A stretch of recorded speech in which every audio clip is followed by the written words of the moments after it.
Nagsagawa ng pamaskong handog ang First Cagayan Provincial Mobile Force Company sa pamamagitan ng kanilang Best Practice na ETNEB Challenge Season 6 para sa mga estudyante ng Anafatan Elementary School sa Barangay Anafatan, Amulong, Cagayan nito lamang ika-9 ng Disyembre taong kasalukuyan.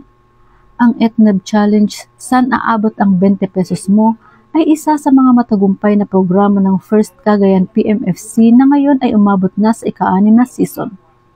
Pinangunahan ang aktibidad ni Police Major Abdel Aziz D. Maximo, Acting Force Commander, katuwang ang Office of the Provincial Director, Cagayan PPO, Amulong Police Station at suporta galing kay Honorable Pastor Ros Rosuelo, Tuguegarao City Vice Mayor.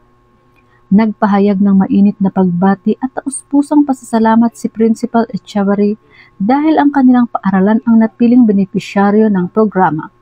Samantala, binigyang diin ni Police Major Maximo ang kahalagahan ng kapulisan at komunidad sa paghahanda ng mas ligtas, mas maunlad at mas maliwanag na kinabukasan para sa mga kabataan.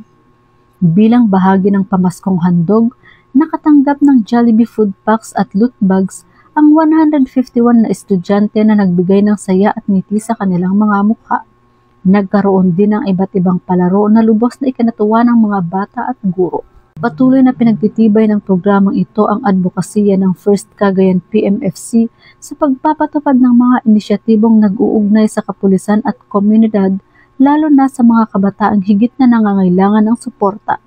Sa layuning maghatid ng saya, pag-asa at tunay na serbisyo, nagpapatuloy ang First Cagayan PMFC sa kanilang misyon ngayong Kapaskuhan. Mula dito sa Lambak ng Cagayan, ako ang inyong PNN correspondent, Patroluman Balyada, alagad ng batas, tagataguyod ng Balitang Pulis.